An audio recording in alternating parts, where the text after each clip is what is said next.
आज का जो हमारे वीडियो का टॉपिक है वो है weighted mean. Last two videos में हमने अर्थमेटिक मीन के बारे में बात की थी। आज इस वीडियो में वेटेड मीन के बारे में बात करेंगे। तो सबसे पहले तो हम ये जानेंगे कि वेटेड मीन क्या होता है और ये क्यों कैलकुलेट करते हैं। मतलब हमारे पास में अर्थमेटिक मीन हमने सीख लिया है तो केवल उसी से काम क्यों नहीं चलता है, ये अलग से वेटेड मीन क्यों कैलकुलेट करना होता है। और फिर बाद में उसके फॉर्मूले के ऊपर तो आएंगे ही कि कैसे फॉर्मूला होता है, कैसे उसके क्वेश्चन सॉल्व करते हैं डायरेक्ट और शॉर्टकट मेथड से। तो सबसे पहले तो हम जानते हैं कि वेटेड मीन होता क्या है और ये क्यों सॉल्व किया जाए। अब आपने अर्थमेटिक मीन का फॉर्मूला देखा था। अर्थमेटिक मीन का अपना फॉर्मूला था summation of X upon N, यानी कि total divided by number of items. ये था हमारा अर्थमेटिक मीन। अब हम एग्जाम्पल लेते हैं। एक स्कूल में 10th स्टैंडर्ड के लेट से 2 डिविजन्स हैं, 10th ए और 10th बी। ठीक है, तो दोनों में नंबर ऑफ स्टूडेंट्स अलग अलग हैं। यहाँ पे 10 है, यहाँ पे लेट से 15 नंबर ऑफ स्टूडेंट्स अपने हैं। अब यहाँ पे जो 10 नंबर ऑफ स्टूडेंट्स हैं इन्होंने ऑब्टेन किए हैं 400 मार्क्स इन द एग्ज़ाम, और यहाँ पे जो नंबर ऑफ स्टूडेंट्स हैं 15, इन्होंने ऑब्टेन किए हैं 750। अब अगर हमें इनके एवरेज मार्क्स निकालने हैं तो ए डिवीजन का एवरेज मार्क्स क्या हो गया 40, और सिमिलरली बी डिवीजन का एवरेज मार्क्स क्या हो गया 750 डिवाइडेड बाय 15 यानी कि 50। तो ये हमने दोनों डिवीजन्स के 10th के दोनों डिवीजन्स के एवरेज मार्क्स अलग अलग कैलकुलेट कर लिए। अब हमें पूछे भाई 10th स्टैंडर्ड का पूरे का एवरेज मार्क्स भी बता दो आप, तो हम क्या करेंगे 40 प्लस 50 डिवाइडेड बाय 2 यानी कि 45। क्या ये 45 करेक्ट एवरेज है पूरे 10th स्टैंडर्ड का? Is it correct? No, it is not at all correct. अगर आप इस मेथड से एवरेज निकालेंगे तो ये बिल्कुल रॉन्ग है। अब क्यों? क्योंकि सिंपल सा रीज़न है, 10th स्टैंडर्ड में ए डिवीजन में नंबर ऑफ स्टूडेंट्स ओनली 10 है, जबकि बी डिवीजन में 15 स्टूडेंट्स हैं।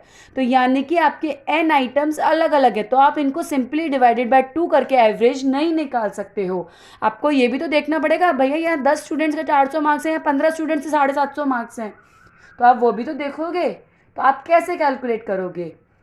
टोटल करोगे 400 प्लस 750 डिवाइडेड बाय 10 प्लस 15 यानी कि ये हो गया हमारा 1150 डिवाइडेड बाय 25, यानी कि ये एवरेज मार्क्स आ गए 46। ठीक है, तो ये हमारा करेक्ट एवरेज है पूरे 10th स्टैंडर्ड का 46 मार्क्स, ना कि 45। अब इस क्वेश्चन में अपने पास में टोटल मार्क्स गिवन थे 400 750, तो आपने सिंपल टोटल मार्क्स जो ऑब्टेन है उसको ऊपर लिया, divided by number of student से किया, तो आपने एवरेज निकाल लिया पूरी 10th स्टैंडर्ड का। अब अगर हमारे पास में ये अवेलेबल नहीं है, लेट सपोज करो हमारे पास में ये अवेलेबल नहीं है टोटल मार्क्स, तो आप कैसे कैलकुलेट करोगे एवरेज? तब भी आपको एवरेज कैलकुलेट करना पड़ेगा ना। तो आप कैसे करेंगे उस केस में? आप क्या करेंगे 40 मल्टीप्लाई बाय 10 करेंगे, मेरा टोटल आ जाएगा average multiply by number of items. Similarly 50 multiply by 15 करूँगी डिवाइडेड बाय 10 प्लस 15। आप कीजिए, वही आंसर आपका आएगा। तो क्या हो गया, ये हमारा वेटेड एवरेज आ गया। सिंपल हमने वेटेड एवरेज मेथड का वेटेड एवरेज का फॉर्मूला अप्लाई कर दिया। ये 10 और 50 नंबर ऑफ आइटम्स जो कि अलग अलग है, ये हमारा क्या हो गया एवरेज, वेट्स असाइन हो गए, ये हमारी आइटम्स हैं।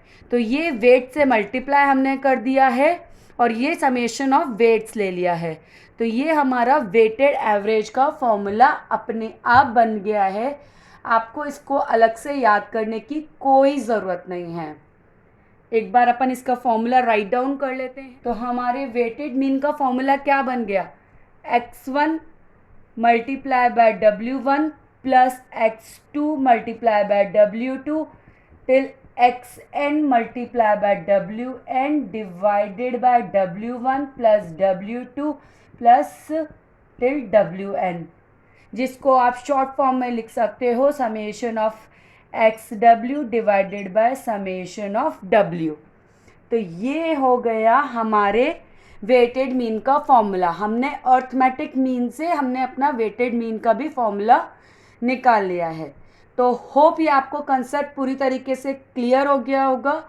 आपको कुछ भी चीज़ लर्न करने की कोई ज़रूरत नहीं है। सबसे पहले समझिए कि क्यों ये चीज़ कैलकुलेट की जाती है। अगर आपका कंसेप्ट क्लियर होगा तो आप क्वेश्चंस इजीली सॉल्व कर सकते हैं, चाहे आपको फॉर्मूला याद हो या नहीं हो। अब आगे चलते हैं। तो वेटेड मीन जो होता है वो तब कैलकुलेट किया जाता है जब सीरीज़ में जो हर एक आइटम होता है ना, उसका हर एक का डिफरेंट वेट होता है। हमारे अर्थमेटिक मीन में every item carries the same weight, equal weight, लेकिन वेटेड मीन में हर आइटम का डिफरेंट वेट होता है। तो जब डिफरेंट वेट्स होते हैं तो अब हम वेटेड मीन कैलकुलेट करते हैं। अब वेटेड मीन कैलकुलेट करने का फॉर्मूला क्या होता है, X bar W is equals to summation of X W upon summation of W. तो ये होता है हमारा वेटेड मीन कैलकुलेट करने का फॉर्मूला। तो इसको हम फटाफट कैलकुलेट कर लेते हैं। हमारा एक्स डब्ल्यू निकालना है, यानी कि एक्स मल्टीप्लाई बाय डब्ल्यू, यानी कि 40, 75, 30, 160, 240। इसका अपन टोटल निकाल लेंगे तो समेशन एक्स डब्ल्यू आ जाएगा। यहाँ से हम टोटल निकाल लेंगे तो हमारा समेशन डब्ल्यू आ जाएगा, जो कि समेशन डब्ल्यू है 20 एंड समेशन एक्स डब्ल्यू है हमारा 545। अब ये फिगर्स को हम अपने फॉर्मूले में पुट कर देते हैं। तो ये हो गया हमारा 545 divided by 20 is equals to 27.25। तो हमारा यहाँ पे वेटेड मीन आ गया है 27.25। तो ये काफ़ी इजी क्वेश्चंस रहते हैं। अगर आपको अर्थमेटिक मीन कैलकुलेट करना आ गया है तो ये तरीके में करने में आपको कोई प्रॉब्लम नहीं आएगी। अब एक शॉर्टकट मेथड भी होता है वेटेड मीन कैलकुलेट करने का। उसका फॉर्मूला होता है X bar W is equals to A plus summation of deviations multiply by weight upon summation of weight. तो जिस तरीके से हमने अर्थमेटिक मीन कैलकुलेट किया था, वहाँ पे डेविएशंस को फ्रीक्वेंसी से मल्टीप्लाई किया था। यहाँ पे डेविएशंस को वेट से करेंगे क्योंकि यहाँ पे वेट्स गिवन है, फ्रीक्वेंसी नहीं है।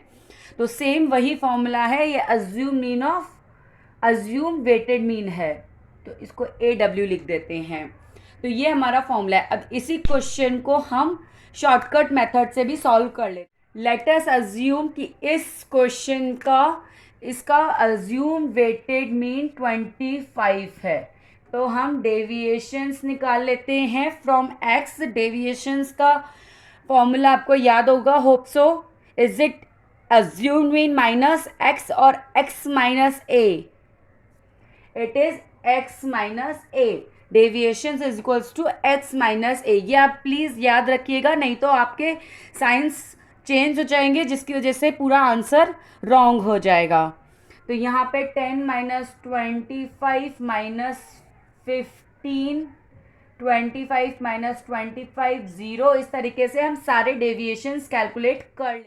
अब हमारे सारे डेविएशंस कैलकुलेट हो गए हैं। डेविएशंस को अब हम वेट से मल्टीप्लाई कर देते हैं। तो -15 इंटू 4 -60, 4 इंटू 0 0, -20, 35, 90। तो ये हमारे हो गए ये। अब इनका टोटल निकाल लेते हैं। Summation of DXW is equals to 45। अब वो हमारा फॉर्मूला था, उसमें हम ये फिगर्स पुट कर देते हैं। तो हमारा फॉर्मूला है X bar W is equals to A plus summation of DXW divided by summation of W, यानी कि 25 प्लस 45 डिवाइडेड बाय 20 सॉल्व करेंगे आप, आपका वही आंसर आएगा 27.25। तो फ्रेंड्स, इस वीडियो में हमने वेटेड मीन कैलकुलेट करना सीख लिया है for direct method and shortcut method. तो होप ये आपको बिल्कुल अच्छे से क्लियर हो गया होगा। अगर कोई भी आपको इसमें प्रॉब्लम आती है तो प्लीज़ मुझे कमेंट्स करके ज़रूर बताइएगा।